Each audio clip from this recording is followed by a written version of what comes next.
नमस्कार दोस्तों, वैदिक मंथन चैनल में आपका स्वागत। आइए एक डिबेट और सुनते हैं सांजनी सर का। हाँ जी, शाश्वत महाकाल बताएं क्या कहना चाहते हैं। तो यहाँ पे ये प्रथम प्रताप नाम का जो है उसको भी ऐड कर दीजिए ना, वो डिबेट हाँ, करना उनको भी चाहते कर थे। लेते हैं। ठीक है, मैं करूंगा। मैं वो डिबेट प्रथम करना है। प्रताप है। हाँ जी, बताइए किसको बोलिए। डिबेट करना है, किस टॉपिक पे। हाँ जी सर, नमस्कार। मैं प्रथम प्रताप पटेल बोल रहा हूँ। तो हमारा जो डिबेट था, तो इन्होंने कहा कि जो गुप्त वंश है वो बुद्धिस्ट नहीं है।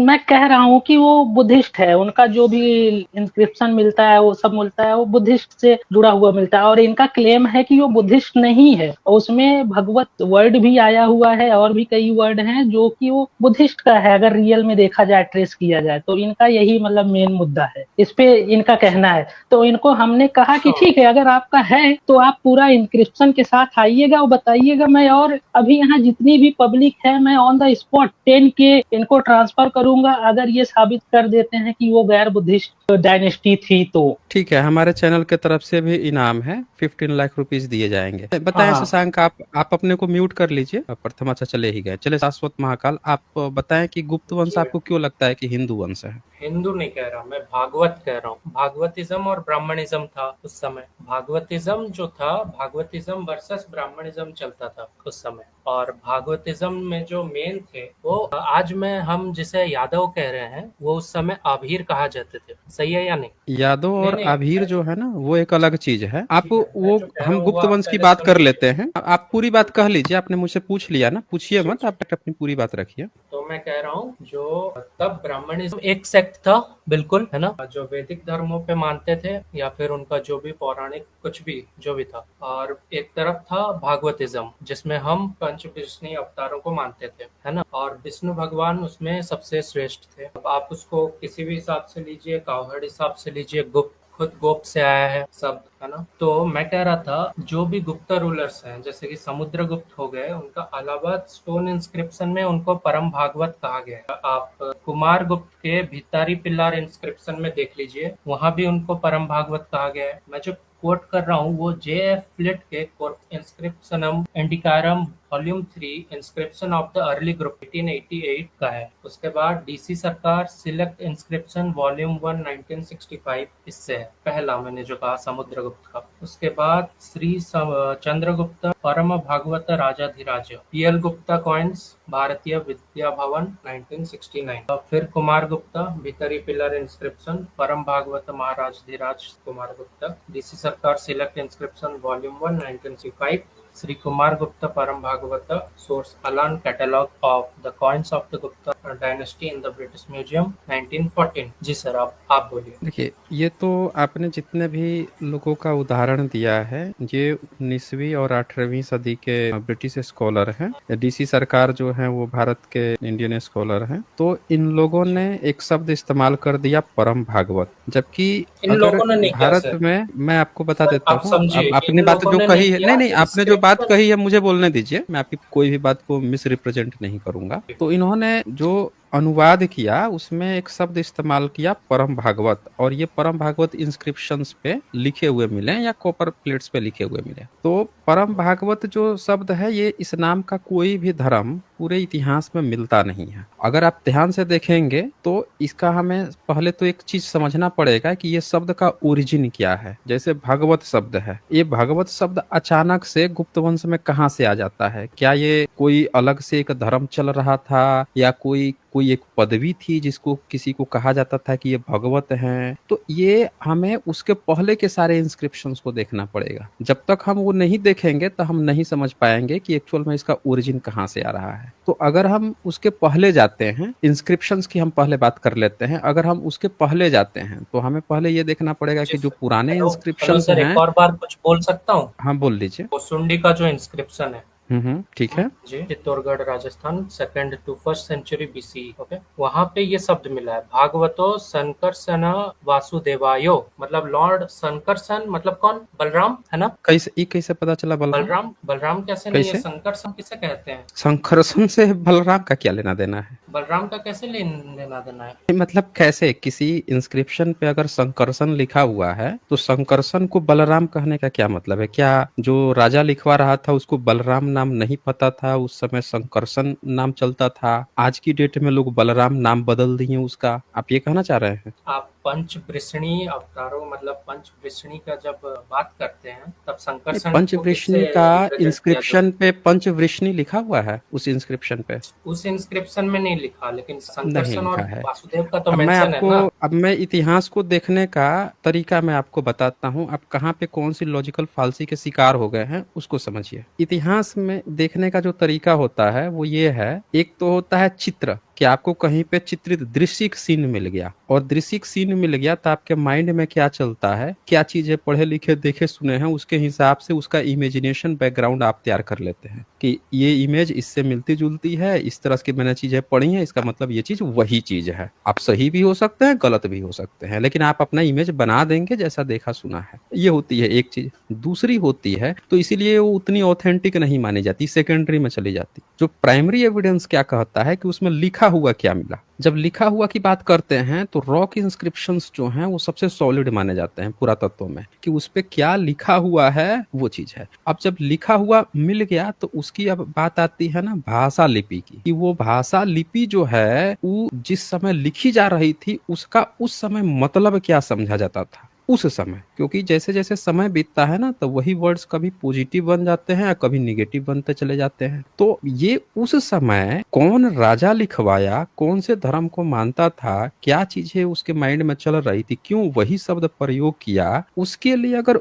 उस समय का कोई स्क्रिप्चर मिल जाए या कोई विदेश का ट्रेवलर आ जाए, उसने अगर उन चीजों को वहां पे जिक्र किया हो, या उसके पहले के कोई ऑथेंटिक समकालीन कोई स्क्रिप्चर्स में क्या दिया हुआ है, उससे हम उसकी ऑथेंटिसिटी चेक करते हैं कि वो क्या कह रहा है। तो इसको जो आप बात कहे हैं, जैसे वासुदेव की आप बात कहे हैं, उसको हमको जानने के लिए पहले तो उसके समकालीन हमें खोजने पड़ेंगे कि कोई क्या ट्रेवलर आया था, उसने क्या उसका जिक्र किया, क्या इस तरह की चीजें थी। तो हम ऐसा करते हैं, आपने जो इंस्क्रिप्शन कहा है ना उसको निकालते पहले। ये घोषंडी स्टोन इंस्क्रिप्शन निकाला जो सबसे पुराना है, ईसा से 50 साल पहले का है, ठीक हाँ, है। सही। इसमें एक शब्द आया है, ये जो भगवतेन जो शब्द आया है ना, मैं देख लेता हूँ यहाँ पे जो शब्द आया है भागवतेन, तो इसमें ये मीटा हुआ शब्द है, कारितो अयम राज्ञा भागव। राज्ञा राजा भागवतेन की बात चल रही है, ये राजा है। ये जो भी भगवतेन जो है उसको राजा को वो उपाधि दी जा रही है कि वो राजा भगवतेन है। ये मिटा हुआ है, इतिहासकारों ने खुद से जोड़ा है। एक्चुअल में वहां 9 शब्द मिला है, तो लोगों ने ऐसा सोचा कि भागवतेन ये लिखा हुआ होगा। तो चलिए कोई बात नहीं, हम भी मान लेते हैं इतिहासकार की बात कि भागवतेन, लेकिन ये राजा के लिए प्रयोग हुआ है। आगे लिखा है गजायनेन अपराशरी पुत्रेण। अब ये जो शब्द है गजायनेन, तो जब हम ये जो ईसा से 50 साल पहले की बात करते हैं तो यहाँ ये जो गज शब्द आया हुआ है, इस संस्कृत में गज शब्द उस समय मिलता ही नहीं था, क्योंकि उस समय इन्होंने जो प्रयोग किया है, शब्दावली जो प्रयोग किया है इन लोगों ने संस्कृत में, हस्ती शब्द प्रयोग किया है ऋग्वेद में। मनुस्मृति में भी इन्होंने हस्ती शब्द ही प्रयोग किया है, वहां कहीं भी इन लोगों ने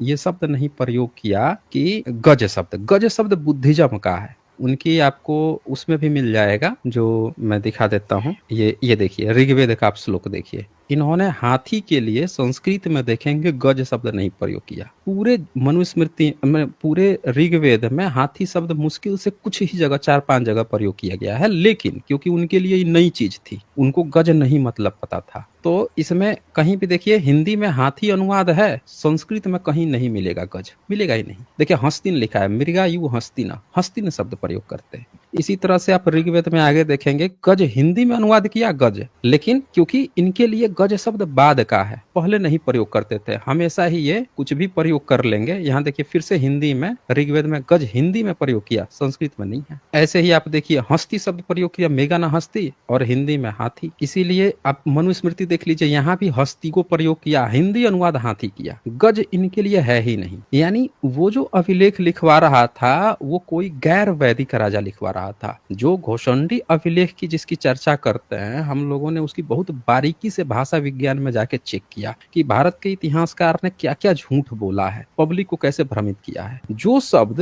उनके किसी भी, जिसको वो पुराना मानते हैं स्क्रिप्चर, उनमें जो शब्द ही नहीं है हाथी के लिए, वो शब्द वहां पे कैसे आ सकता है। अब हमने चेक किया कि फिर देखिए मनुस्मृति 796, यहाँ भी हस्तिन प्रयोग किया, हिंदी अनुवाद में गज है, संस्कृत में हस्तिन है, लेकिन वहां पे मूल ही श्लोक में गज है। अब फिर आप संस्कृत की डिक्शनरी हस्तिन मतलब हाथी सूंड वाला ये लिखते हैं, पाली की गज लक्ष्मी, ये भरहुत स्तूप है। अब ये जो हाथी है इसको गज लक्ष्मी कहा गया, बीच में महामाया जी है, ये स्तूप पर बना है, भरहुत स्तूप पे। यानी गज प्रयोग ईसा से 200 साल पहले, ईसा से 50 साल पहले का जो इंस्क्रिप्शन है उस पे गज शब्द हाथी के लिए प्रयोग किया जा रहा है बुद्धिज्म में। अब वैदिक में नहीं प्रयोग किया जा रहा है गज, बल्कि हस्तिन प्रयोग किया जा रहा है। अच्छा, इसके बाद से अब ये पाली का शब्दकोश देखिए, यहाँ गज का मतलब हाथी है, पाली में पाली का ये शब्द है गज। तो कुछ लोगों ने घोषांडी इंस्क्रिप्शन को ये ठहराया कि संस्कृत का है। देखिए उनकी लॉजिकल फालसी, शब्द वहां पे जो प्रयोग हुआ समकालीन वो है पाली का, फिर भी उसको संस्कृत क्यों कह दिया? क्योंकि आज की डेट में संस्कृत में भी गज शब्द एक्सेप्ट कर लिया गया है। तो आज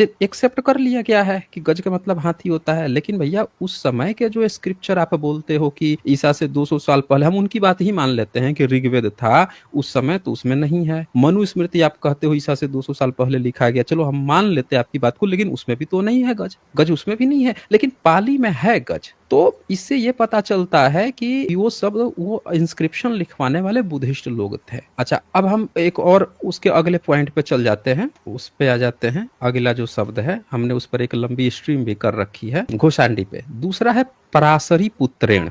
आप एक राजा हैं हर्षवर्धन राजा, जो बुद्धिस्ट राजा हैं, और बुद्धिस्ट राजा का वेन सॉन्ग ने बड़ी डिटेल्स में लिखा हुआ है। आप या उनकी एक किताब मिली है हर्षचरित, वो भी आप पढ़ेंगे तो उसमें पाएंगे कि जो बौद्ध भिक्षु लोग थे, बुद्धिस्ट राजा, जो बौद्ध भिक्षु जो थे, जो जंगल में उनका महाविहार चलता था, जहाँ पे शशांक राजा उनकी बहन को उठा के लेके गया था, वो उसी महाविहार में रुकी थी, आग में जल के मरना चाहती थी क्योंकि उनको उठा ले गए थे सबको, तो वही बचाए थे। उन भिक्षुओं को पराशरी पुत्रेण कहा जाता था। इतिहासकारों की आंखें चौंक गई जब उन्होंने पहली बार देखा कि बुद्धिज्म की किताब में पराशरी पुत्रेण तो बौद्ध भिक्षुओं को कहा जाता है। तब उनकी आंखें चौंक के बाहर निकल गई कि राजा भी बुद्धिस्ट है, लड़की भी बुद्धिस्ट है, महाविहार बुद्धिस्ट का है, और ये स्क्रिप्चर मिल चुका है। आप वाण भट्ट का हर्षचरित पढ़ सकते हैं, डिटेल्स में लिखा है, खुद उनको पराशरी पुत्र कहा जा रहा है, वो बुद्धिस्ट के स्क्रिप्चर लिख रहे हैं। तो ये शब्द आप देखें, दो शब्द हमने यहाँ क्लियर किया, एक गजायनेन और दूसरा पराशरी पुत्र, जो बुद्धिस्ट के शब्द है। अब आते हैं भगवतेन पे।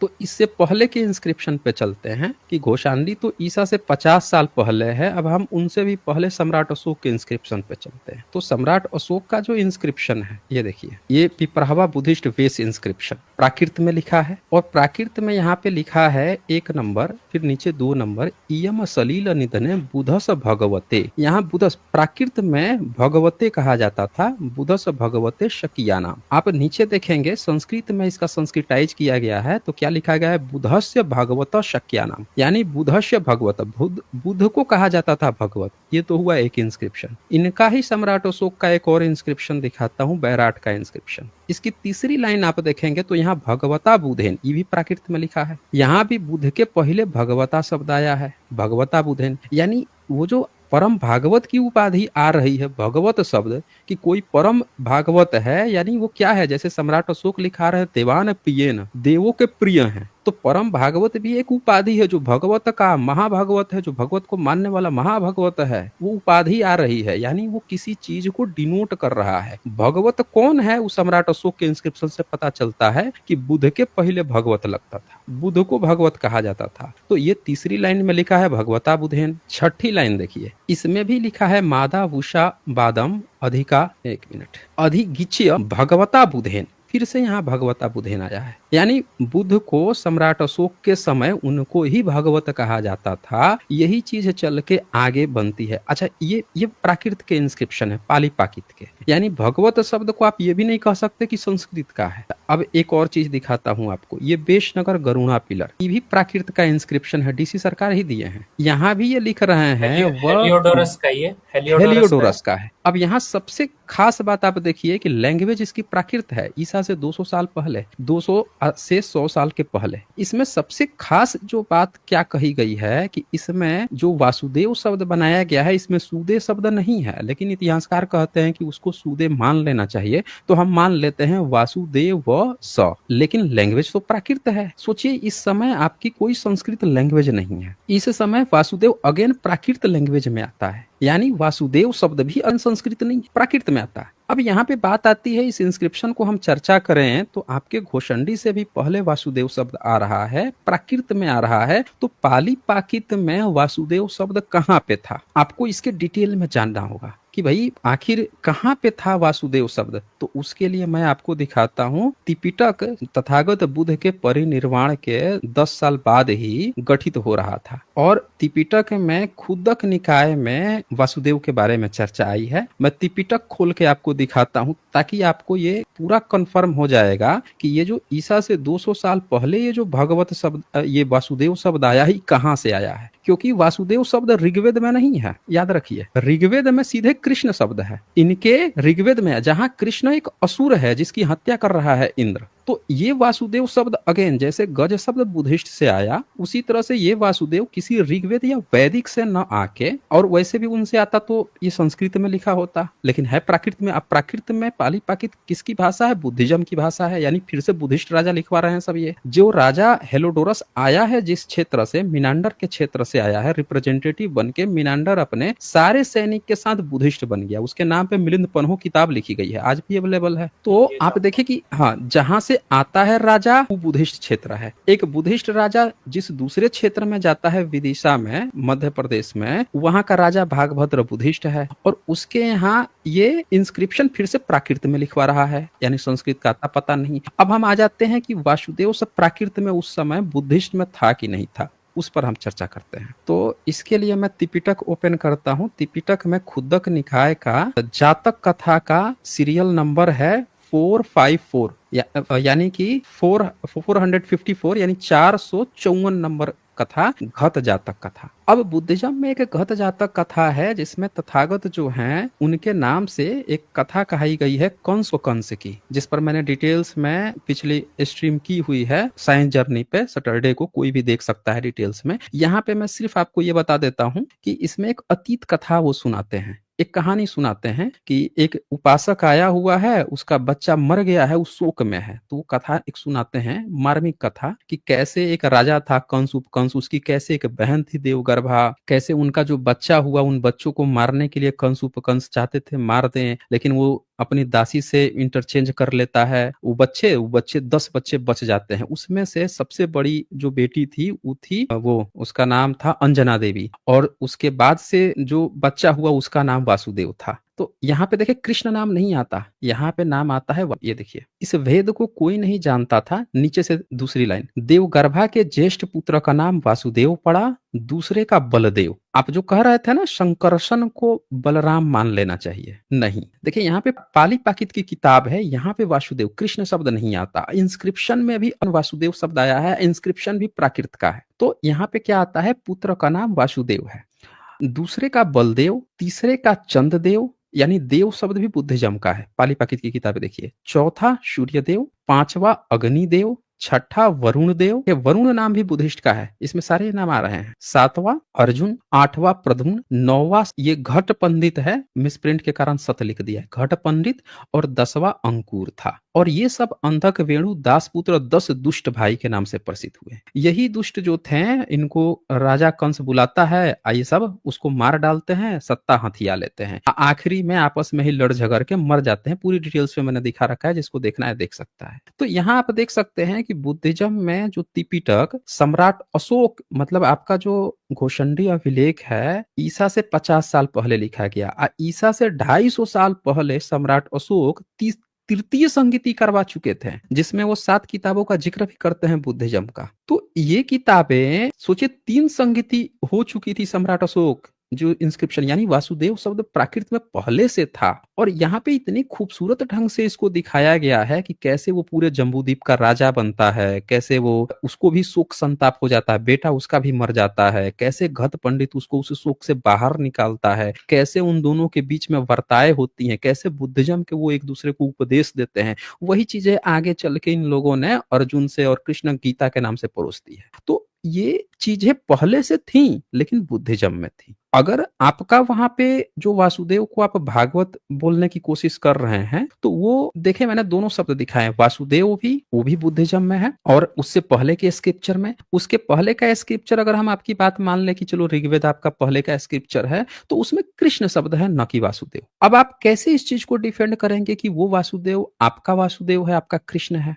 बताइए महाकाल जी आप कैसे इस मैं बात को कह रहा हूँ डिफेंड करेंगे कि जो इंस्क्रिप्शन में, जी प्राकृत इंस्क्रिप्शन में वासुदेव शब्द आया या जो भागवत शब्द आया, मैंने दोनों चीज के पहले की किताबें दिखाई, पहले के इंस्क्रिप्शन दिखाए जो बुद्धिज्म में है, आपके यहाँ वो नाम नहीं है। बोलिए। देखिए, मैं ये मानता हूँ जब ब्राह्मणिज्म में भागवतिज्म एंटर किया, बाद में वो वैष्णविज्म बन गया, तब वहाँ पे गोपाल कृष्ण और वासुदेव कृष्ण का भेद प्रकट हुआ, देखिए एक मिनट है एक ना। मिनट, पहले आप एक काल्पनिक ब्रह्मनिज्म पुटअप कर रहे हैं जिस ब्रह्मनिज्म का अगेन कोई सबूत नहीं है। आप क्या कर रहे हैं, पहले से ही एक ऑटोमेटिकली एक ऐसी चीज वहां क्रिएट कर दे रहे हैं जिसका वहां पे कोई सबूत नहीं है। फिर आप एक दूसरी चीज क्रिएट कर रहे हैं, अगेन इमेजिनरी। वो इमेजिनरी चीज, मैं जो बात कर रहा हूँ तथ्यों के आधार पे बात कर रहा हूँ कि जो इंस्क्रिप्शन मिले, इंस्क्रिप्शन से पहले के क्या स्क्रिप्ट हैं या क्या शिलालेख है, वो किस फॉर्म में है, वो चीजें आगे बढ़ेंगी ना। तो आप ब्रह्मनिज्म जो कह रहे हैं कि ब्रह्मनिज्म से ये बना, ये बाद के लोगों की व्याख्या है, ये व्याख्या है, फैक्ट नहीं है। आपको उसके लिए फिर से एक दिखाना पड़ेगा, शिलालेख दिखाना पड़ेगा,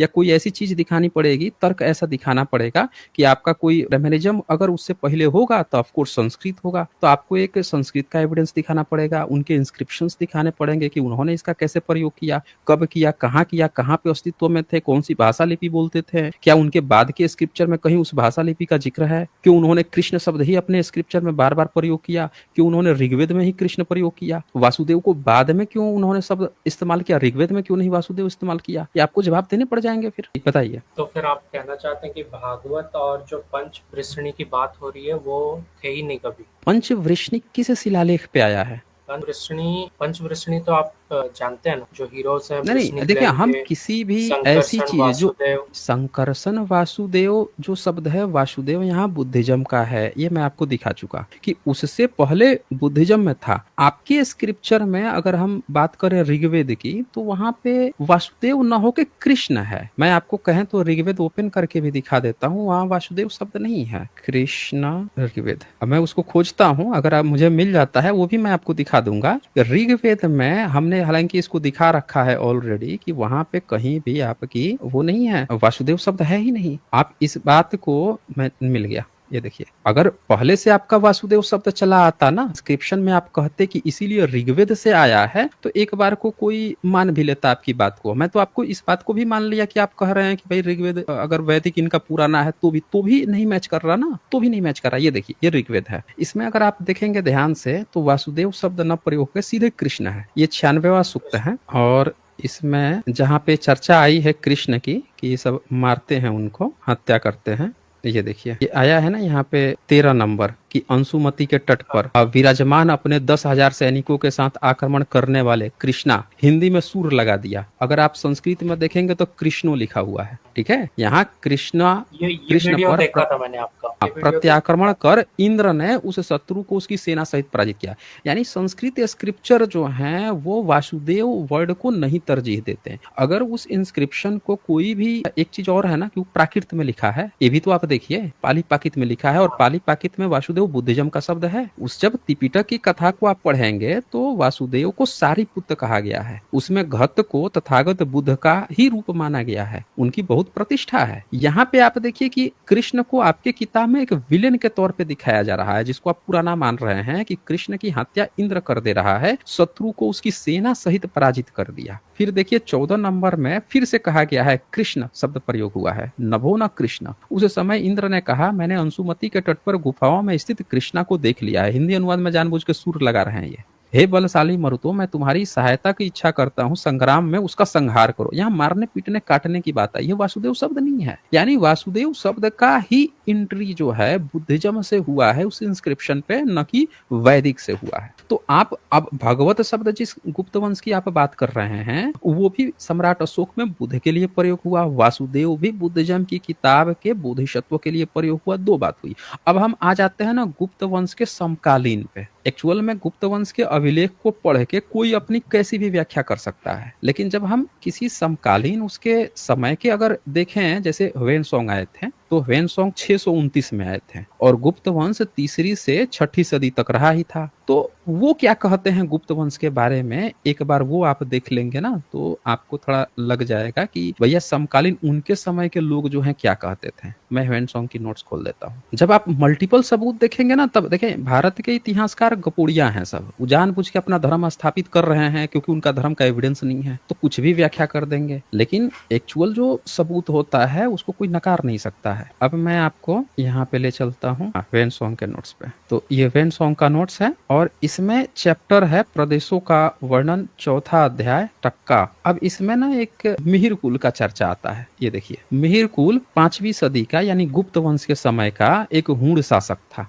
तो मिहिर कुल का ना हूण शासक था जिसने बुद्धिज्म का सबसे बड़ी तबाही की थी। ये था बुद्धिस्ट ही, इसके माता पिता से लेके घर परिवार सब बुद्धिस्ट थे। लेकिन अब ब्राह्मणों की किताब पढ़ेंगे ना तो क्या कहेंगे सब कि मिहिर कुल ना एक शैव को मानने वाला था, जबकि यहाँ पे अशैव मानने वाला बताएंगे, कहेंगे। ये सबूत पूछिएगा कहाँ है सबूत, तो इनके पास एविडेंस नहीं है, खाली ऐसे ही हवा में मुंह तौल कपूड़े तौल देंगे, शिव को मानने वाला था। असल में क्या है कि ये देखें क्या कहता है, सब तरफ से निश्चिंत होकर उसने बौद्ध धर्म की जांच करने का विचार किया और उसने आज्ञा दी कि जो सबसे बड़ा विद्वान भिक्षु वो मेरे निकट लाया जाए। तो परंतु किसी भी भिक्षु ने उसके निकट जाना स्वीकार नहीं किया, क्योंकि जो लोग संतुष्ट थे वे किसी बात की इच्छा न रखते थे, उन्होंने प्रतिष्ठा की परवाह नहीं की, और जो बहुत योग्य विद्वान या प्रतिष्ठित पुरुष थे, प्रसिद्ध पुरुष थे, उन्होंने राजकीय दान की आवश्यकता न थी। उस समय राजा के सेवकों में से एक, ध्यान दीजिएगा, राजा के सेवकों में से यानी राजा की जो प्रजा है, मिहिरकुल की प्रजा खुद बुद्धिस्ट है, ध्यान दीजिएगा, राजा के सेवकों में से एक वृद्ध नौकर था जो बहुत दिनों से धर्म की सेवा कर चुका था, यानी वो था।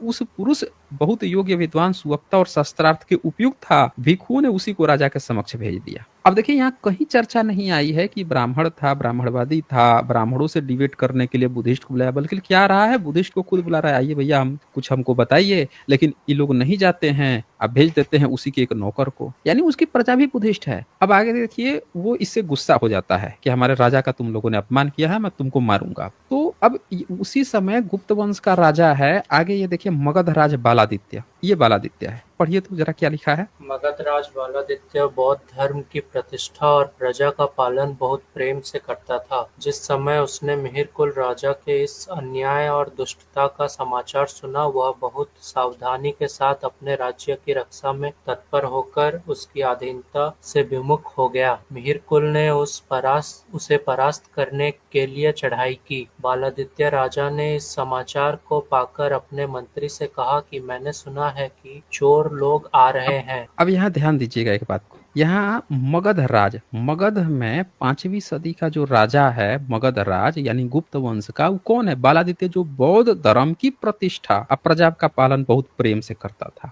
यहाँ कहीं नहीं आया कि वो किसी भागवत धर्म को मानता था, किसी दूसरे धर्म को मानता था। या परम भागवत का मतलब यहाँ पे क्या है कि परम भागवत यानी बुद्ध को मानने वाला, सबसे बड़ा मानने वाला। यहाँ भी एक समकालीन नोट्स भी इस बात की पुष्टि करता है कि गुप्त वंश के जो राजा हैं वो बौद्ध धर्म की प्रतिष्ठा करते थे, इसीलिए उनकी उपाधि परम भागवत की थी। और इसीलिए सम्राट अशोक के इंस्क्रिप्शन में भगवत शब्द बुधेन भागवत या भागवता बुधेन इसीलिए लिखा हुआ मिलता है। इसकी व्याख्या को आपको ध्यान से समझना होगा। भारत के जो गपोड़िया हैं, जब भारत का SC ST OBC अभी पढ़ाई लिखाई के लिए जूझ रहा है, रोजमर्रा के लिए जूझ रहा है, तब तक वो गलत व्याख्या, अरे भाई हमारा ही था, हमारा ही था, सब चीज हमारा ही था, हमारा ही था। कर के बैठ गए हैं। और हम जब उनकी किताबें पढ़ते हैं तो हम उनके गपोड़ियों में फंस जाते हैं। आपको दोनों चीजें देखनी पड़ेगी ना। अब ये व्यक्ति जो है ये भारत में 15 साल नालंदा का ये अपने समय का सबसे बड़ा स्कॉलर है। जो व्यक्ति नालंदा विश्वविद्यालय में पढ़ा वो नालंदा विश्वविद्यालय खुद ही गुप्त वंश बनवाए थे। अगर गुप्त वंश का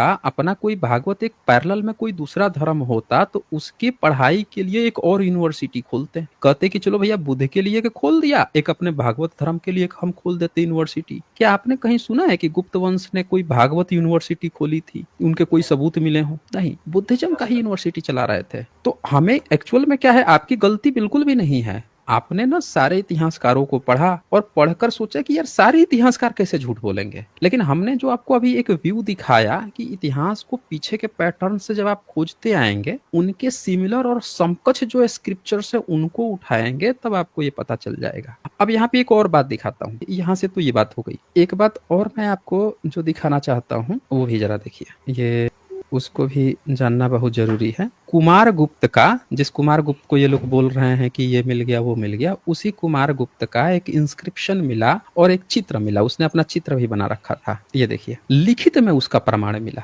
उसने धम्मचक्र बनाया, नीचे बौद्ध भिक्षु शेर वेर सब दिखाया, ऊपर खुद बैठा हुआ है बुद्धिस्ट की तरह बन के। ये देखिए, और ये देखिए क्या लिखा है नीचे, पढ़ सकते हैं क्या लिखा उन्होंने? महाराज श्री कुमार तस्य। हाँ बताइए। ऊपर देखिए तो ये कोई भागवत लोग ऐसे बैठते हैं या बुद्धिस्ट लोग बैठते हैं? ये स्टांस तो तिब्बतन बुद्धिस्ट का ऐसा मूर्ति होता है। तिब्बतन बुद्धिस्ट तो 7वीं सदी के बाद गया ना, ये तो 4वीं-5वीं सदी का है। मतलब ये स्टांस के हिसाब से बोल रहा हूँ। हाँ। अब आप खुद सोचिए कि ये 4वीं-5वीं सदी में खुद तथागत बुद्ध का धम्मचक्र बना के उस पर बैठ रहे हैं। यूनिवर्सिटी बुद्धिस्ट की चला रहे हैं। इनके जो समकालीन जो लोग हैं तो आए हैं भारत में नालंदा यूनिवर्सिटी में पढ़ने, वो भी इनको बुद्धिस्ट बता रहे हैं। बुद्ध धर्म की रक्षा के लिए मिहिरकुल से बंदा लड़ रहा है। अपनी बहन की शादी कर दिया मिहिरकुल से कि चलो मेरी बहन बुद्धिस्ट है तो कम से कम सुधर जाएगा, तब भी वो नहीं सुधरा। तो ये आपको सारे एविडेंस एक साथ देखने पड़ेंगे कि किन शब्दों को ब्राह्मणों ने झूठा। आपको आज की डेट में एक बात बताइए, गीता का मतलब होता है गाया हुआ, और भागवत जो है बुद्ध के लिए प्रयोग हुआ, जो बुद्ध के लिए गाया हुआ। अब आप बताइए आज की डेट में भागवत गीता कृष्ण के लिए इन्होंने परोस दिया, नाम बदल दिया। आज की डेट में ध्यान दीजिएगा इस बात को, आज की डेट में इन्होंने नाम बदल दिया। और इनके लिए कृष्ण जो है, इनके वैदिक में एक विलेन के तौर पे कृष्ण है, सीधे नाम कृष्ण ही लिख रहे हैं, हत्या की बात लिख रहे हैं। बुद्धिज्म में ये बोधिसत्व है। तो इन दोनों में, ऋग्वेद में कहीं नहीं लिखा है कि उसका मामा कोई कंस था, उसकी हत्या किया। ये पूरी कहानी तो बुद्धिस्ट से आई है, खत जातक कथा से आई। तभी इन्होंने पुराण जब रचे हैं, आपसे बताया जाएगा गुप्त काल में रचा, लेकिन त्रिपिटक में तो ये कहानी बुद्धा के समय में सम्राट अशोक की तीसरी संगति में रची जा चुकी थी। उससे पहले ही तथागत बुद्ध के समय रची जा चुकी थी, इनसे तो बहुत पहले। तो इनकी बात आप ये मान भी लेना कि गुप्त वंश के बाद में रची गई, तो भैया वो कहानी भी तो बुद्धिज्म से आ रही है। वैसे तो ये रचे हैं अंग्रेजों और मुगलों के समय में, वो कहानी बुद्धिस्ट से पूरा डिट्टो कॉपी मार रहे हैं। भागवत शब्द इनके ऋग्वेद में नहीं है, वहां तो सीधे सीधे इंद्र की पूजा है, पूरा का पूरा इंद्र को डेडिकेटेड है, वहां कौन सा भागवत है? तो आपको तब नेचर वर्शिपिंग होता था। नहीं, ये भी एक दुनिया की सबसे बड़ी गलतफहमी है। वैदिक धर्म, कभी भी इतिहास में कोई वैदिक धर्म नहीं मिला है। आप खुद सोचिए, अंग्रेज भारत में आया तो उसने भारत का इतिहास पता लगाया, तो ब्राह्मणों ने कहा कि उसका ना कलयुग, सतयुग, त्रेता युग, द्वापर युग है। उन्होंने कभी कोई वैदिक काल नहीं कहा था। वैदिक काल की अवधारणा अंग्रेजों ने विकसित की है। याद रखिएगा, ब्राह्मणों के किसी धर्म में कोई वैदिक काल की चर्चा नहीं है। अंग्रेजों के समय में जब अंग्रेजों को समझ में नहीं आया कि ब्राह्मण का कितना धर्म पुराना है, तो उनको एक गलतफहमी हो गई कि यार इसको ना, ये बुद्धिज्म के जो बमन शमन है, इसमें से बमन इसको हम मान लेते हैं और फिर हम इनको ना उससे पहले स्थापित कर देते हैं कि उससे पहले विदेश से कहीं आया होगा। ये विदेशी है, Aryan migration theory, Aryan invasion theory, तब इन्होंने उसको स्थापित कर दिया। तो ये जो वैदिक काल है, ब्राह्मणों के किसी स्क्रिप्चर में नहीं चर्चा है ही नहीं, ये अंग्रेजों की बनाई हुई थियरी है। तो अब बात क्या है ना, ये थियरी है, प्रैक्टिकल नहीं है। जब सिंधु घाटी सभ्यता 1923 में मिल गया, 23-24 में खुदाई हुई, जब सिंधु घाटी सभ्यता मिला तो सबके रोंगटे खड़े हो गए कि भैया भारत में तो लिखित सभ्यता थी। ब्राह्मण कह रहा है कि 11वीं सदी तक वो लिखा ही पढ़ा नहीं था, लिपि जानता ही नहीं था। ब्राह्मणों ने अंग्रेजों से कहा कि उसने कभी लिखा ही नहीं इतिहास में, वो तो सिर्फ मुंह से गपोड़ के लाते थे संस्कृत। जबकि देखा गया कि सिंधु घाटी सभ्यता सभ्यता में लिखित सबूत हैं, मिट्टी घर सब बने हुए हैं, इसका वैदिक काल में कुछ है ही नहीं, कुछ भी नहीं मिला है। तो फिर भी एक काल्पनिक वैदिक काल स्थापित कर दे। वैदिक काल का एक सिंगल सबूत नहीं है, ये अंग्रेजों के समय क्रिएट की हुई एक फॉल्स थियरी है। इसीलिए बुद्धिज्म में सबूत मिलते हैं, सिंधु घाटी सभ्यता के सबूत मिलते हैं, ब्राह्मणों के काल का एक भी सबूत नहीं मिलता। फिर अगर वैदिक काल था तो बताइए बुद्धिज्म के पैरेलल में भी ब्राह्मणों का सबूत मिलना चाहिए था, काहे नहीं मिलता? न कोई इंस्क्रिप्शन मिलते, न उनके कोई देवी देवता मिलते। उनका अगर ब्राह्मणों का कोई इंद्र था, उनका कोई वो था ऋग्वेद था, वैदिक काल था, तो ये जरा स्क्रीन दिखा रहा हूँ, जरा एक बार देखिए आप और बताइए कि भारत के जितने राजा हुए हैं इन राजाओं ने हमेशा दिखाया, ये देखिए स्क्रीन पे, स्क्रीन दिख रहा है आपको? इस स्क्रीन में आप ध्यान से देखेंगे तो हर जगह पे बुद्ध, इंद्र और ब्रह्मा वर्शिप कर रहे हैं तथागत बुद्ध को। इन सारे चित्रों में एक नहीं बहुत सारे चित्र मिले हैं। तो ब्राह्मण को तो पता ही नहीं था कि इतिहास में इंद्र तो बुद्ध की स्तुति करता था। इसने क्या बताया कि हम लोग ना इंद्र की स्तुति करते हैं। अबे तुम इंद्र की स्तुति करते हो, लेकिन इतिहास में जितने खुदाई हुआ तो पता चला कि इंद्र और ब्रह्मा तो खुद ही बुद्ध की स्तुति करते थे। आई झूठा एक प्रोपेगेंडा फैला रखा था कि ब्रह्मा दुनिया बना दिया है, जबकि हमारे राजा महाराजा जो भारत के इतिहास में जो चित्रकला बना के गए थे उसमें ब्रह्मा और इंद्र तो बुद्ध की स्तुति करते थे, उनका तो ब्राह्मणों से कोई कनेक्शन ही नहीं था। फिर से झूठी बात लोगों को पढ़ा रखी है। तो ब्राह्मण की हर एक बात झूठी है, ब्राह्मण इतिहासकार की हर एक बात झूठी है।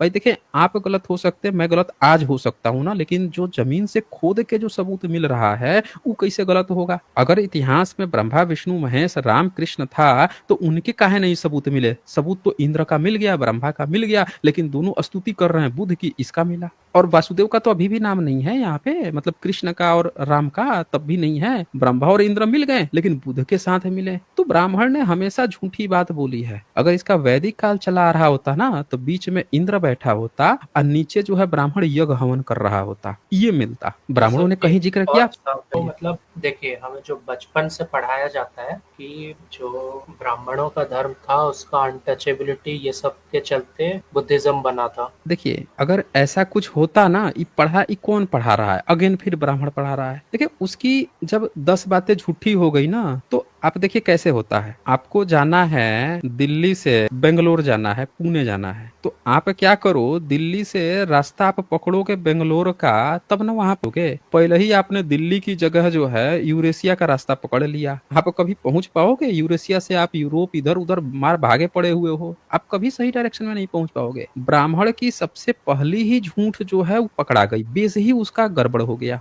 अब लेकिन ब्राह्मण आगे जितनी भी बात कह रहा है उसी वेश को सही ठहराने के लिए कह रहा है, तो उसकी हर एक बात लाइन से झूठी होती चली जाएगी, एक बात भी उसकी सही नहीं होगी। आपको पढ़ा रहा है वो पढ़ा रहा है किस आधार पर? जब आप उसके उस वैदिक काल को मानते हो, जब ये मानते हो कि बुद्ध बाद में आए, ब्राह्मण पहले था, जब आप उसकी सारी बात लाइन से मानते आते हो तब जाके वो बात भी आप मानोगे, क्योंकि वो बात इसलिए पढ़ाई जा रही है ताकि वो पिछली बातों को सेटिस्फाई कर सके। जब पिछली सारी बातें गलत हैं तो ये बात जो पढ़ा रहा है ना, ये बात सही होने का कोई सबूत ही नहीं बचता। अब आप ध्यान से देखिए, कभी भी फाहियान के आने से मेगस्थनीज आया तो उसने बोला कोई भेदभाव नहीं था। मेगस्थनीज की इंडिका आप पढ़ेंगे तो आपको कहीं भी ये बात नहीं मिलेगा कि भेदभाव था। फिर फाहियान आते हैं और फाहियान के नोट्स में एक वो आती है जो छुआछूत वाली जो बात आती है ना, चंडाल की बात आती है। तो वो फाहियान क्या लिखते हैं कि राजा बुद्धिस्ट है, और जब देखता है ना कि शहर में कोई भी व्यक्ति, वो भी मथुरा के लिए लिखा है, शहर में कोई भी व्यक्ति जो है वो करता है, चोरी करता है, हत्या करता है, तब वो क्या करते थे कि उसको एक सजा देते थे कि यार इसको ना यहाँ से निकाल दो, इस जगह से रहेगा ना तड़ी पार कर देते थे, क्योंकि उनके यहाँ हत्या का नियम नहीं था। मैं आपको दिखा देता हूँ, उससे आपको ना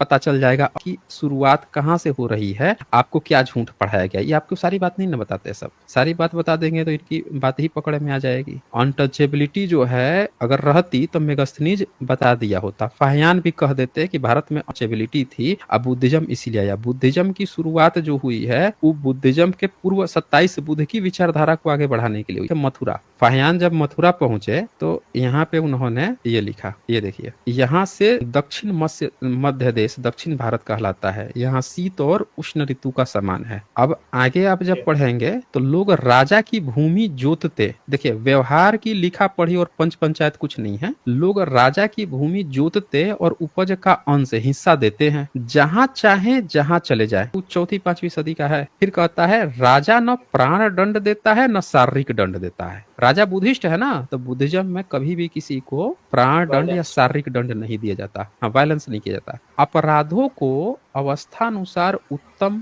व मध्यम साहस का अर्थ दंड दिया जाता है, पैसा फाइन वगैरह लगा देगा। बार बार दस्यु कर्म करने, दस्यु मतलब चोरी वाला काम करने, डकैती करने पर दक्षिण करछेद किया जाता है। दक्षिण करछेद मतलब तड़ीपार। राजा के प्रतिहार और सहचर वेतन भोगी हैं। सारे देश में कोई निवासी न जीव हिंसा करता है न मद्यपान करता है। बुद्धिज्म में जीव हिंसा से बचाव है, अब मद्यपान यानी दारू वारू कोई नहीं पीता है, देखिए सारी बात लिख रहा है। और न लहसुन प्याज खाता है। तथागत बुद्ध के विनय पिटक में भी ये नियम है कि आप लहसुन प्याज न औषधि की तरह ही इस्तेमाल कीजिए, ऐसे कच्चा उच्चा खा के मतलब दूसरे कोई को परेशानी न हो तो न खाइए। तो लोग लहसुन प्याज भी नहीं खाते थे। अब यहाँ ध्यान रखिएगा क्या लिखता है, सिवाय चंडाल के। दस्यु को चंडाल कहते हैं। अब ध्यान दीजिएगा, दस्यु को चंडाल कहते हैं। अब आप सोचेंगे कि चंडाल कौन है, कोई जाति है क्या, तो कहता है दस्यु को चंडाल कहते हैं। दस्यु कौन था, ऊपर देखिए, हाँ जो ये चंडाल आउटकास्ट कैसे हुआ, बार बार दस्यु कर्म करने पर दक्षिण करछेद किया जाता था, यानी इनको तड़ीपार कर दिया जाता था जो चोरी करता था। तो वो जो चोरों की जो पूरी की पूरी थी ना, कर दिया गया उनको, हाँ, तो उनको कहा गया चंडाल। फिर कहता है वे नगर के बाहर रहते हैं, क्योंकि उनको शहर में नहीं रहने दिया, चोरी करते थे, बाहर निकाल दिया। और नगर में जब प्रवेश करते हैं तो सूचना के तौर पर लकड़ी बजाते चलते हैं, क्योंकि जब वो शहर में आते थे ना तो लकड़ी बजा के चलते थे ताकि लोग जान जाए कि ये लोग चोर है, तो लोगों को ऐलान हो जाए भैया चोरी वोरी न कर ले, अपना सामान वामान बजा रख ले, कि लोग जान जाए और बच कर चले, लोग जान जाए, क्योंकि इनको इसीलिए तो तड़ी पार किया गया था कि भैया ये चोरी कर लेते थे, कहीं उनसे छू न जाए। जनपद और सुअर और मुर्गी नहीं पालते, जीवित पशु बेचते हैं, मांस वांस जो है वो बेचने के लिए लेके आते थे। अब वैसे भी वहां के लोग तो शाकाहारी थे, वेजिटेरियन थे। फिर कहता है कि जनपद में सुअर और मुर्गी नहीं पालते, जीवित पशु बेचते हैं, न कहीं सूनागार और शराब की दुकानें हैं, क्रय विक्रय में कोड़ियों का व्यवहार है, केवल चंडाल मछली मारते, मृगिया शिकार करते हैं, मांस बेचते हैं। अब वो जो इनको बाहर कर दिया गया है वो कैसे खाए पिएंगे, तो वही मछली मारते थे, शिकार उकार करके मांस बेचते थे, जो खाते पीते थे वो। यहाँ पे ये चीज कभी नहीं कहा गया है कि कोई एक पार्टिकुलर जाति थी जिसको चंडाल करके बाहर निकाल दिया गया था। देखिए वो शहर में आ सकता है, मांस वांस भी बेच सकता है, लेकिन उसको इसलिए वो किया गया है साइड लाइन क्योंकि उसको एक सजा है कि ये क्या करता है, दस्यु कर्म करता है, चोरी करता है। ब्रह्मनिज्म जब आता है तो वो क्या करता है कि चोर को, जैसे जेल में जो कैदी बंद है चोर, आप उनको ना कहोगे कि भैया तुम लोग को जेल हम साइड कर दिए हैं, शहर में नहीं रखते, जगह पे नहीं रखते, तुमको एक पार्टिकुलर जगह पे डाल दिए, यहीं पे रहो तुम लोग, वहीं पे काम करो तुम लोग, वहीं पे खाओ पियो जो भी करो। एक्चुअल में ये चीज थी यहाँ पे। लेकिन इन लोगों ने क्या किया, ब्रह्मनिज्म ने अपनी एक किताब लिखी वाल्मीकि रामायण, और बुद्ध को सीधे कह दिया, तथागत को कह दिया चोर। समझ रहे हैं क्या कह दिया इन्होंने, बुद्ध को गाली दे दिया चोर कह के। तो जब इन्होंने बुद्ध को गाली दिया, मैं वो भी दिखा देता हूं आपको, वहां से इन्होंने क्या किया, अब ये जो दस्यु कर्म है बुद्धिस्ट को कहने लगे चंडाल। बुद्धिज्म के जो मानने वाले लोग थे उनकी पूरी जाति को इन्होंने चंडाल कहना शुरू कर दिया। असल में ब्रह्मनिज्म आने के बाद से ये हुआ है, तब तक नहीं था। ये वाल्मीकि रामायण है। और इन्होंने क्या किया कि जब इनका धर्म आया है मुस्लिम शासन काल में, 109 सर्ग अयोध्या कांड और इसका 34 सर्ग, ये देखिए 34, इसमें क्या लिखता है, जैसे चोर दंडनीय होता है उसी प्रकार बुद्ध भी दंडनीय है। तथागत और नास्तिक को भी इसी कोटि में समझना चाहिए। इसीलिए प्रजा पर अनुग्रह करने के लिए राजा द्वारा जिस नास्तिक को दंड दिलाया जा सके उसे चोर के समान दंड दिलाया ही जाए। यानी कि चोर का दंड क्या है यहाँ पे, अभी जो आपने पढ़ा बुद्धिज्म में कि चोर को दक्षिण वो गांव निकाला दे दिया जाता था, आउटकास्ट कर दिया जाता था चोर को। इन्होंने बुद्धिस्ट लोगों को, एथिस्ट लोगों को के साथ ये अप्लाई कर दिया अपने धर्म में कि जितने बुद्धिस्ट हैं सबको निकालो। इसीलिए आज की डेट में जितना पिछड़ा वर्ग है, SC ST OBC, ये सब आप देखेंगे जो भूमिहीन लोग हैं उनको आउटकास्ट कर दिया पूरी तरह से। प्रॉपर बुद्धिस्ट लोग है ना, इन्होंने अपने वाल्मीकि रामायण में ये लिख दिया ये बात को। आप बोला कि राजा से ये दंड दिलवाएंगे, राजा ही तो उनको निकालेगा ना, भगाएगा ना। ये चीज तब हुआ है जब भारत में बुद्धिज्म खत्म हुआ है। तब आपको लगता लगता है कि बुद्धिज्म के रहते हुए ये सारी छुआछूत की प्रैक्टिस चल रही थी? और ब्राह्मण तब पावरफुल कहाँ था? छुआछूत की, हाँ जी आप बोलिए। सबसे मेन बात है कि तथागत बुद्ध के समय ब्राह्मण पावरफुल कहाँ था? मेगस्थनीज की इंडिका में तो फिलोसफर कैटेगरी में बमन शमन है, वहां तो पावरफुल है नहीं, वहां तो राजा है। आगे भी सम्राट अशोक राजा हैं, राजाओं का ही पावरफुल है। कहीं भी ब्राह्मणिज्म तो इतना स्ट्रॉन्ग था ही नहीं, ना उसका कोई ब्राह्मण धर्म का सबूत मिला है। तो ये छुआछूत की प्रैक्टिस मुस्लिम शासन काल में ब्राह्मणों ने अपने स्क्रिप्चर्स के माध्यम से लाया है, न कि ये पहले से था। और इन्होंने क्या किया कि पूरे के पूरे बिरादरी को, जातियों को ही इन्होंने आउटकास्ट करना शुरू किया और अपने ब्राह्मण को ही सर्वे सर्वा, हम ब्राह्मण हैं, हम ऊंचे हैं, हम ब्राह्मण हैं, हम ऊंचे हैं, ये शुरू किया। और आज के डेट में सारा तो ब्राह्मण उसी वही चीज कर रहा है कि हम, सर मैं कहना चाहता हूँ, बोलिए। तो सर मैं कह रहा था कि देखिए, अगर हम उस हिसाब से देखें तो पहले ट्राइब्स थे, जैसे साक्य, मल्ल, ये सब ट्राइब्स थे। तो सर ये ब्राह्मण अचानक से कहाँ से प्रकट हो गया? क्योंकि मैं भी मानता हूँ, अब देखिए, ये आमिर आपका सवाल, जैसे यही आपका सवाल बहुत बढ़िया है कि अचानक जो है ब्राह्मण कहाँ से पैदा हो गया।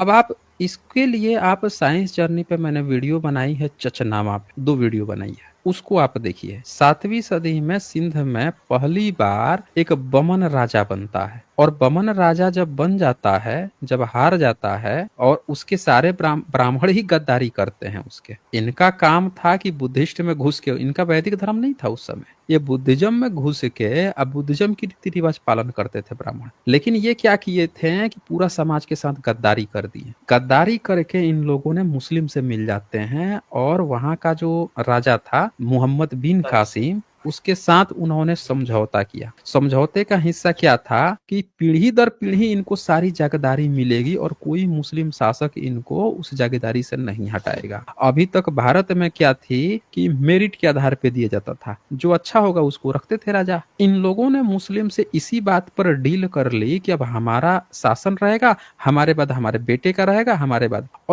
और फिर इन्होंने वहां पे नियम बनाया कि जाटों को, लोहारों को हथियार नहीं रखना है। इन्होंने अपने ब्राह्मणी बहू बेटी को डील कर दिया, दे दिया उसको, मोहम्मद बिन कासिम को, अपनी उस जागीरदारी पाने के लिए। ये भी लिखा हुआ है उसमें। तो वहां से गद्दारियां शुरू हुई। और जब इनको ये पता चल गया कि मुस्लिम के साथ रहने में फायदा है, तो आगे सारे मुस्लिमों के साथ ये गए हैं। 1276 में बावली इंस्क्रिप्शन आप पढ़िए, पालम बावली इंस्क्रिप्शन, जहां पे ये गयासुद्दीन बलबन को भर भर के चाटू करता। मैंने इस पर भी वीडियो बना रखा है साइंस जर्नी पे, आप वहां के वीडियो उठा के लेटेस्ट प्लेलिस्ट बना रखी है, देश के गद्दार कौन, आप लाइन से देखते जाइए, आपको सारी बातें पता चलती चली जाएंगी। तो एक एक पॉइंट आपको पता चलेगा कि ये मुस्लिम के साथ, फिर अकबर के दरबार में ये बैठ जाते। और कोई जाति क्यों नहीं जा रहा था, सिर्फ दो जातियां ही क्यों जा रही थी। एक अपने को जो छत्री कहता था, उसकी तो मजबूरी हो गई थी, और ये तुरंत जाके उसके दरबार में बैठ जाते थे मुस्लिम के साथ। फिर एक सुहा भट्ट ब्राह्मण कश्मीर में, उसने तो ऐलान करवा दिया सिकंदर के साथ मिलकर कि जो मुस्लिम नहीं बनेगा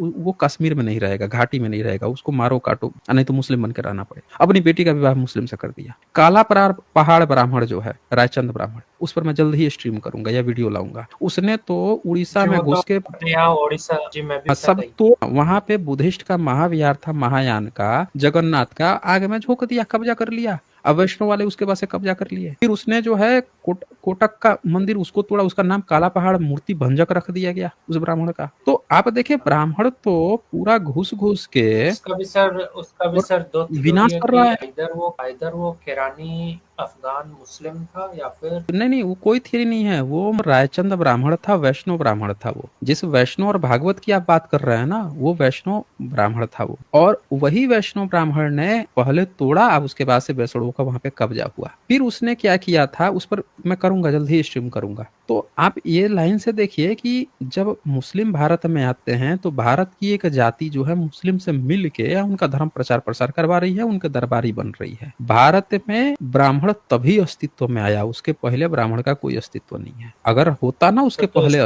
इसको हम जी सर, तो उसके पहले अगर अस्तित्व होता तो मेगस्थनीज भी चर्चा करता, फाहियान भी करता, वेनसोंग भी करता, हेंचू भी करता, धर्मा स्वामी भी करता, सिंह सब करते। वेनसोंग से लेके हर एक व्यक्ति करता। नहीं मिलता इनका जिक्र, कहीं नहीं मिलता। तो सर इसको इसको हम ऐसे समझ सकते हैं कि जो ब्राह्मण थे वो बुद्धिस्ट के ही पृष्ठली क्लास हुआ करते थे, जिन्होंने बाद में अपने फायदे के लिए मुसलमानों से हाथ मिला लिया, ऐसा? नहीं नहीं, ये थोड़ी गलत व्याख्या हो जाएगी। आप इसको ऐसे कह सकते हैं कि भारत में बमन बन के बहुत सारे विदेशी घुसे हैं, भारत में घुसने का उनका लाइसेंस या पासपोर्ट ही यही था बुद्धिस्ट बन जाए, नहीं तो राजा यहाँ से मार के भगा देता, चल बे निकले यहाँ से। बुद्धिस्ट बन के वो आते हैं, और बुद्धिस्ट बन के चूंकि वो बुद्धिस्ट बनेंगे तो बुद्धिस्ट में भी ये बात आपकी सही है कि वो जो पृष्ठ है उस वर्ग में जाते हैं, क्योंकि वहां पे उनको एक चीज और हो जाएगा कि आप बीवी के साथ नहीं रहना है, ऐसे आ जाएंगे, पृष्ठ हैं, शादी ब्याह ब्रह्मचारी बन के रहना है।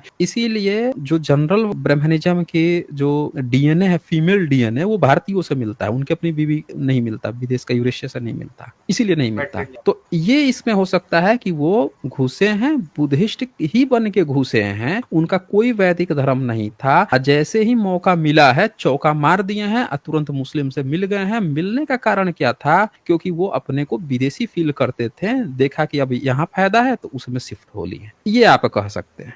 जैसे मान लीजिए मेरा कबीला है अभीर, है ना, या फिर आप मेरे आसपास के कबीले जैसे कि मल्ल है, मलदेव में, और भी हैं, नागवंश ले लीजिए, रतुगढ़, छोटा नागपुर, तो ये सब यहीं के हैं मूल निवासी क्षत्रिय कबीले। आभीर वर्ग को इन लोगों ने प्रयास किया है, ब्राह्मणों ने जब देखा कि ये विदेशी घोषित हो गए हैं तो इन्होंने यादवों को भी, आज का जो यादव लोग अपने को कह रहे हैं, उनको भी विदेशी घोषित करने के लिए इन्होंने कई किताबें लिख मारी। इन्होंने अपने कई किताबों में सीधे सीधे ग्वालो, अहिरो, अभीरों को विदेशी घोषित कर दिया, क्योंकि जानते हैं कि खुद विदेशी हैं। लेकिन जो आभीर वर्ग है, भारत का SC ST OBC वर्ग है, वो भारत का मूल निवासी ही वर्ग है। अगर वो इनके चक्कर में पड़ के भागवत, वैष्णव, शैव बनते रहा तो वो भी विदेशी हो जाएगा, क्योंकि वो तो खुद डूब रहे हैं, भागवत विदेशी बना के, शैव बना के उनको भी विदेशी घोषित करवा रहे हैं। इसीलिए जितना बेहतर हो जल्दी अपना घर वापसी कर ले लो, अपने सही इतिहास जाने, सच्चा इतिहास जाने, आई मोह माया बंधन से निकल जाए। सारी कहानी जिसमें आपको भगवान खोज रहे हो वो सारी कहानी बुद्धिज्म की है, मोटिवेशनल कहानियां हैं, न कि कोई ईश्वर है, ना हमको उसको पूजा पाठ करने की जरूरत है। बस ध्यान से आप स्क्रिप्चर पढ़ेंगे, सारा चीज क्लियर हो जाएगा।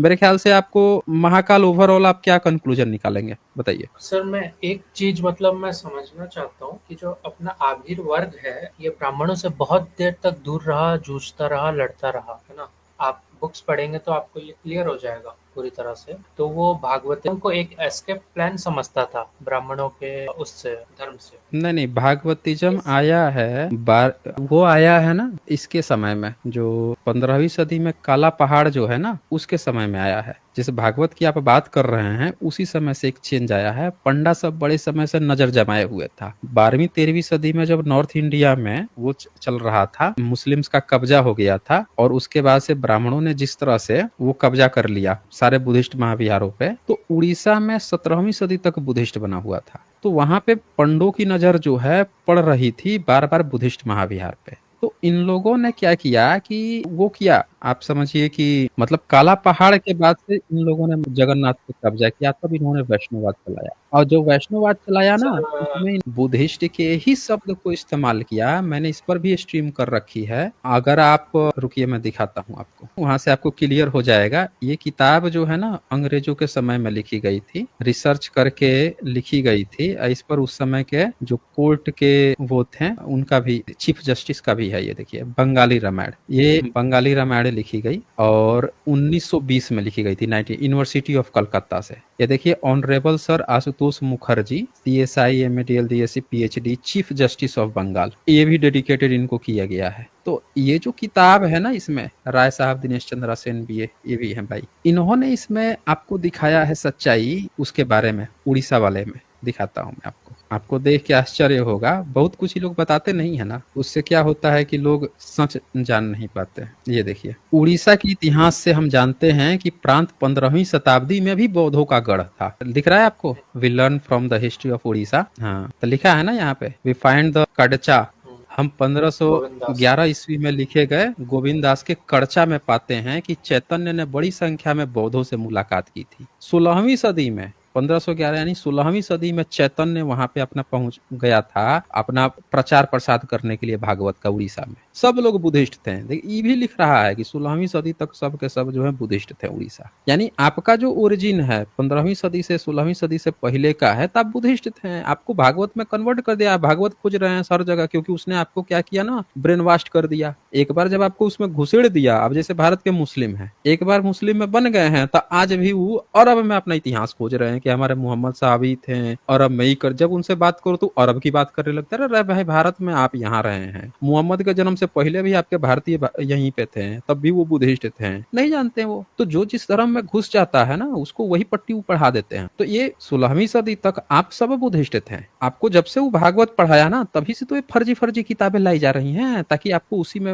अपने में कस्टमर बना के रख सके। लेकिन ये देखिए अंग्रेजों के समय में लिखी गई है, चीफ जस्टिस को भी डेडिकेट किया गया है। तब देखिए इसमें क्या क्या लिखा हुआ है कि ये 15वीं सदी में भी बौद्धों का गढ़ था उड़ीसा। जब गढ़ कैसे हो जाएगा, राजा दूसरा धर्म मानेगा, प्रजा दूसरी धर्म मानेगी, बताइए क्यों? सर मतलब उड़ीसा का तो फिर जब गंगवंशी राजा थे वो तो आप जानते होंगे ना। हाँ बोलिए, कौन सी सदी में? गंगवंशी राजा, ये जो प्रताप रुद्र है इनके पिताजी थे गजपति इंद्र देव। उससे पहले गंगवंशियों का शासन हुआ करता था। तो सर ठीक है। उनको दुर्गा पुत्र इन सब का थ्रेट्स क्यों दिया जाता है? कौन दिया, कब दिया, आप बताइए, किस सदी में दिया? मतलब वो खुद के लिए यूज करते थे महेश्वर खुद। हाँ, क्योंकि ये सब बुद्धिस्ट के शब्द हैं। आपने बुद्धिस्ट के स्क्रिप्चर्स नहीं पढ़े हैं। ब्राह्मणों की किताब में किसी देवी की पूजा नहीं होती है। ब्राह्मणों की किसी किताब में कोई देवी पढ़ी लिखी भी नहीं है। ये बुद्धिज्म में तारा देवी हैं, उनकी पूरी एक सेक्ट है। ये जितने भी शब्दावलियां वो अपने लिए इस्तेमाल, इन्होंने क्या किया हम बताते हैं आपको। आप जो चीज नहीं समझ पा रहे ना वो आगे लिखा हुआ है इसमें, आप आगे देखिए। अब इसमें आगे क्या लिखता है कि बड़ी मुलाकात की। फिर देखिए यहाँ पे, उस वर्ष जब उन्होंने दक्कन की यात्रा की, उड़ीसा के दक्षिण भाग में दारू ब्रह्मया जगन्नाथ की छवि हाल तक के समय तक उड़ीसा के बौद्धों के मुख्य देवता बने रहे। 16वीं सदी तक जगन्नाथ मंदिर जो है किसका था? बौद्ध का था। समझ रहे हैं? 16वीं सदी तक। तो जब धर्म पे कब्जा, जैसे मक्का पे जैसे मोहम्मद का कब्जा हुआ तो सब पूरा मक्का वाले फिर मुस्लिम बन गए, वैसे ही जैसे जगन्नाथ पे ब्राह्मणों ने कब्जा किया वैष्णव ने, तब से सब के सब जो है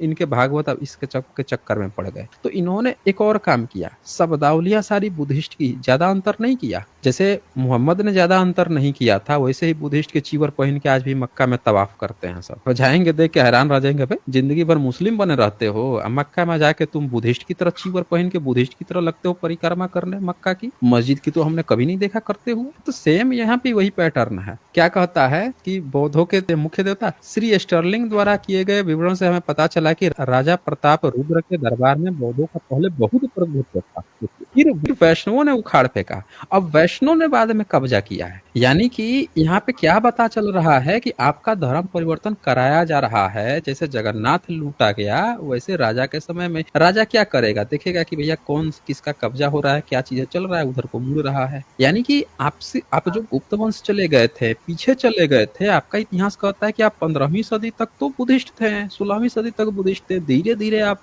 कन्वर्ट किया गया है। फिर आगे देखिए क्या कहता है कि बौद्धों से पहले बहुत प्रभुता है जिसमें वैष्णव ने उखाड़ फेंका, जिन्होंने राजा को वैष्णव धर्म में परिवर्तित कर दिया। आपका धर्म परिवर्तन कराया गया बाद में। आपके पूर्वज बुद्धिस्ट थे। यही बात हम लोग जब समझाते हैं लोगों को तो लोगों को क्या लगता है, आपको ब्राह्मण क्या समझाएगा, नहीं नहीं हमने तुम्हारा धर्म परिवर्तन नहीं कराया, हमारा ना पैरेलल में धर्म चला रहा है। लेकिन इतिहास ये है कि आपका धर्म परिवर्तन 15वीं 16वीं सदी में मुस्लिम शासन काल में कराया गया है। आप उस समय जाके धर्म परिवर्तन करके बने हैं, अन्यथा पहले से बुद्धिस्ट थे। अब आपके ऊपर है कि बुद्धिज्म की नैतिकता पे चलना है या ब्राह्मणिज्म पे चलना है। लेकिन ये आप सोचेंगे ना कि ब्राह्मणिज्म पहले से चला रहा था, वो गलत है, क्योंकि उसके पहले बुद्धिस्ट थे, सब बुद्धिज्म का है। इसीलिए जो मैं लॉजिक आपको समझा रहा था गुप्त वंश का, उसके पहले का वहां पे जो शब्द हैं ब्राह्मण उसकी गलत व्याख्या कर रहा है, असल में वो बुद्धिस्ट के ही हैं। अब आगे देखिए, 1581 में उड़ीसा का दौरा किया काला पहाड़। देखिए कुख्यात मूर्ति भंजक काला पहाड़ 1581 में उड़ीसा का दौरा किया। मुकुंद देव के पुत्र गौरी देव के शासन काल के दौरान उन्होंने पुरी पर हमला किया और जगन्नाथ की छवि को आग में फेंक दिया। फिर देखिए बौद्ध अपने भगवान के साथ इस तरह के व्यवहार से गुस्से में जल उठे और महायान बौद्धों के विभिन्न वर्गों में प्रचलित भविष्यवाणी पर पूरे दिल से विश्वास किया गया कि भगवान पृथ्वी पर फिर से आएंगे और मानव जाति के पाप पूरे हो जाएंगे। यानी कि बुद्धिस्ट महायानियों का वो जगह था, इस पर तब इन लोगों ने कब्जा कर लिया, तब से ये सारी चीजें चल रही हैं। फिर आगे एक चीज और देखिए, आप शब्दावली में कैसे फंसे हैं वो भी लिखा हुआ है। कहता है कि श्री एन वसु ने भारी सबूतों के साथ यह साबित कर दिया कि बातुरी और उड़ीसा के कुछ अन्य जनजातियों ने बाद में वैष्णव धर्म अपनाया। आंशिक रूप से उस भावनात्मक पंथ के निहित आकर्षण से, आंशिक रूप से ब्राह्मणवाद से बचने के लिए उत्पीड़न के बावजूद वे बौद्ध धर्म के मूल सिद्धांतों के प्रति सच्चे रहें और अपने धार्मिक अनुष्ठानों में उसका पालन करते रहें। उन्हें सही रूप से गुप्त बौद्ध बना दिया गया है। वे शून्यता के सिद्धांत में विश्वास करते हैं और उसका पंथ स्पष्ट रूप से बौद्ध धर्म के महायान स्कूल से लिया गया है, जिसकी स्थापना नागार्जुन ने पहली सदी में की थी। यानी कि वैष्णव तो बन गए, लेकिन वैष्णव बनने के बाद से भी सब कुछ बुद्धिज्म की तरह ही चल रहा है। आज जो जनरेशन आ रही है आपकी, अभी भी आप सारी चीजें बुद्धिस्ट की है, आपको बस ना ऊपर से पकड़ा दिया, अब वही शब्दावलियों का ब्राह्मणी नहीं हमारा है, ये चीज चल रहा है दरअसल। फिर कहता है आगे कि गोविंद दास, अच्युत दास, बलराम दास और उड़ीसा के अन्य महान वैष्णव कवि जो 16वीं शताब्दी में फले फूले ने बौद्ध धर्म के कुछ सिद्धांत को स्पष्ट और सुस्पष्ट भाषा में प्रस्तुत किया। अब इन लोगों ने क्या किया ना, बुद्धिज्म की चीज को ही प्रेजेंट कर रहे हैं वैष्णव के, क्योंकि इनके पास अपना कोई सिद्धांत नहीं है, अपना कोई धर्म नहीं है, तो बुद्धिज्म की ही चीजों को आपके सामने परोस दिए। अब उसी भगवत शब्द को आप सोच रहे हैं कृष्ण से जोड़ लिए हैं, सब बुद्धिस्ट का लिखा हुआ है, सारी चीजें लिखी हुई आज थोड़े लिखी 1920 में लिखी हुई है। अब बहुत बड़ा स्कॉलर लिख रहा है। चीज कहना चाहता हूँ इसमें, जो अच्युता दास है वो मतलब यहाँ पे गोपालों के कुल गुरु या कह लो कि हमारी कास्ट से माने जाते हैं, और इन्होंने शून्य संहिता गोपाल ओगाल मतलब गोपालों से रिलेटेड क्वेश्चन एंड आंसर किताब लिखा है ना, और उसमें सब पंचवीर इन सब का मतलब डिस्क्रिप्शन है उनके। हरिवंश पुराण मतलब हरिवंश भी इन्होंने लिखा है, सब खंड हरिवंश यहाँ उड़िया में। तो सर अगर हम लोग पंचवीर को बुद्धिस्ट डेटीज भी माने, तब भी तो आज तक आप कह सकते हैं कि यादव पुराने व्यवस्था के हिसाब से ही चल रहा है। फिर असल में पता है प्रॉब्लम क्या है? असल में प्रॉब्लम ये है कि इससे पूरा का पूरा ना सिस्टम खराब हो रहा है। जब उस समय तलवार की नोक थी तो आदमी डर गया, कब्जा कर लिया, किसी ने बुद्धिज्म की ही चीज को परोस दिया, गोबर गोमूत्र मिला के, उस समय मानना पड़ गया। आज क्या मजबूरी है हमको उस चीज को मानने की? उखाड़ के फेंकना है उसको। हम क्यों उस डुप्लीकेट चीज को मानेंगे जब हमारे पास ओरिजिनल चीज है ही? अगर आपके पास ओरिजिनल गोल्ड है, हम क्यों जो है डुप्लीकेट गोल्ड लेके घूमेंगे? अगर हमारे पास कोहिनूर है तो क्यों हम डुप्लीकेट स्फुटिक लेके घूमेंगे? बात ये है ना, अपने को मजबूत करना पड़ेगा ना। डुप्लीकेट चीजें लेके घूमने से कोई फायदा नहीं है, चाहे हमारा पुरखे हों। बीच में चलो ठीक है, कभी ऐसी परिस्थिति आई, शासन था, सत्ता था किसी का, कोई मजबूत था, डर गए, डरपोक बन गए, हारे पीटे बिछड़े हो गए, तो राजा भी बहुत बार भागे हैं, जाके घास की रोटियां खाए हैं। आज लोग कूद रहे हैं कि भैया हम तो बड़े हमारे बहादुर थे, उस समय पता चला कि भाग के जाके घास की रोटी खा रहे थे। तो हमें ऊपर उठना पड़ेगा और अपने ओरिजिनल चीजों पे जाना पड़ेगा। एक और चीज कहना चाहता हूँ, ये जो आपने कला पहाड़ का दिखाया, चालुक्य वंश के यहाँ इससे ऊपर मेंशन था जहाँ पे गौर गोविंदा मुकुंद देव के बेटे का लास्ट ओडिया के, उनके बाद जो वंश आया वो खुद मतलब अपने आप को यदुवंश से जोड़ते हैं और उनको अइनी अकबरी में अहिर लिखा गया है। वो जो राजा थे उन्होंने वापस से स्थापित किया जो सब खत्म हो गया था काला पहाड़ के द्वारा, और उनको अभिनव इंद्रद्युम्न की उपाधि मिली। मतलब एक तो चलिए वो अपने कास्ट के राजा हो गए, उनको शूद्र नृपति कहा गया स्क्रिप्चर्स में, ठीक है। एक तरफ यदुवंशी क्षत्रिय भी कहा गया, एक तरफ अलग राजा उन्हें शूद्र नृपति भी कहते थे, वो एक चीज हो गया। और जो अच्युता दास के जितने शिष्य थे, प्रमुख 12 शिष्य, वो सारे के सारे गोपाल थे जाति से, और उन्होंने ही पूरे उड़ीसा क्षेत्र में कितने मंडलों में जाकर मठ स्थापन किया और वैष्णविज्म का मतलब वो चलाया एक्सपेंशन। तो सर अब तो अगर हम उसको पकड़े भी, एक चीज आप हमेशा याद रखिए, देखिए वैष्णविज्म की अपनी कोई फिलॉसफी है नहीं, ठीक है। वैष्णविज्म जो है वो सिर्फ और सिर्फ जगन्नाथ जो बुद्धिस्ट के कब्जे में था, आज पंडों के कब्जे में, आभीर लोगों के कब्जे में थोड़े है। वो तो महायानी बुद्धिस्ट लोगों का था। जी नहीं है ना। सवर के तो फिर मतलब सवर के पास है, सवर जो कबीला था। वही बोल रहा हूँ ना कि आज वहाँ क्या जो पंडा है जो बना हुआ है वो सब कब्जा कर रखा है, उसकी कितने कितने अरबों खरबों प्रॉपर्टी जो है वो दबाए पड़े हुए हैं। असल में यहाँ पे आप एक बात याद रखिए, बीच में जो भी हुआ, जिस भी कारण हुआ, हमें मूल चीज पर, जब हमें पता है कि हमारे पास ओरिजिनल चीज है, तो हमें क्यों उस चीज पे लौटना है, डुप्लीकेट बन के रहना है। विदेश में लोग बुद्ध को जानते हैं, बुद्धिस्ट की फिलॉसफी हर जगह फैली है। बीच में कौन कैसे अपनी जान बचाने के लिए किधर भागा, क्या किया क्या नहीं किया, क्यों जाना है। यही हाल मैं कहता हूँ पूरे नॉर्थ इंडिया में भी, कि बीच में जो 15वीं सदी 16वीं सदी का जो दौर रहा है, इसमें ढेर सारे लोग उगाए हैं, बहुत सारे उगाए, भक्ति काल लोग नाम दे दिए, ये उगाए वो उगाए। अरे भैया उससे पहले क्या था, उससे पहले बुद्धिज्म था। ये पूरा एक लहर चला इस देश में जिसने क्या किया, बुद्धिज्म की जो ओरिजिनल फिलॉसफी थी उसके बाद से ऐसे ऐसे लोग उगाए। कोई राम की बात कर रहा है, कोई कृष्ण वासुदेव की बात कर रहा है, कोई ये बात कर रहा है। छोटे छोटे जो कहानियां थी बुद्धिज्म का, जो 4 व्हीलर है, उस 4 व्हीलर के जो टायर के जो छोटे छोटे दाने हैं, उनकी बातें चल रही हैं, उस पर अपना अपना सब खड़ा कर रहे हैं। जब हमारे पास पूरी 4 व्हीलर है ही, तो हमको क्यों टायर के छोटे छोटे चीजों की बात करनी है। एक्चुअल में आपको ये देखना होगा कि हम ग्लोबलाइज आगे बढ़ना है या उसी मोह में फंसे रहना है। उसकी फिलॉसफी मिनट भर ना टिक पाएगी। एक भागवत गीता का कोई भी स्पीकर है, कभी डिबेट कर ले किसी बुद्धिस्ट स्कॉलर से, मिनट भर ना टिक पाएगा धम्मपद के आगे, क्योंकि उनकी किताब में भागने की बात लिखी है। चाहे चैप्टर 3 हो या चैप्टर 8, कहता है कि हमारे में अगर कुछ गलती है, कमी है, तो भी कोई बात नहीं, तो भी इसको मानते रहो मानते रहो। लिखने वाला खुद जान रहा है कि हम में कमी है, टिक नहीं पाएंगे किसी के आगे। वर्ण व्यवस्था की बात कर रहा है। असल में हो क्या रहा है कि आप उसको मानने के चक्कर में समाज को जातिवाद में बांट रहे हैं। जाति व्यवस्था आ जा रही है, काल्पनिक एक फाल्स गॉड, एक फर्जी काल्पनिक गॉड आ जा रहा है। ये सारी कल्पनाएं ब्राह्मणों की दी हुई है, और लोग क्या सोच रहे हैं कि हम भी इसमें सहयोग किए हैं, पिछले 3-4 साल से तो कर रहे हैं, आज भी तो कर ही रहे हैं, तभी तो ये देश बर्बाद हुआ है। असल में हमें लौटना होगा अपने ओरिजिनल हिस्ट्री पे, क्योंकि भारत का गोल्डन एज 16वीं सदी में थोड़े था। गोल्डन एज तो सम्राट अशोक के समय या बुद्धिज्म के समय में था ना। हमें उस दौर में क्यों लौटना है जिस दौर में सरवाइव कर रहे थे मुस्लिम आक्रमणकारियों से, ब्राह्मणिज्म से, उसी दौर में क्यों लौटना है। तो ये चीज है। ठीक है महाकाल, मेरे ख्याल से आपसे काफी बातें हुई हैं और आपको समझ में आया होगा बातें। आज बस इतना ही, फिर मिलेंगे हम अगली डिबेट के साथ अगले वीडियो में। तब तक के लिए नमस्कार।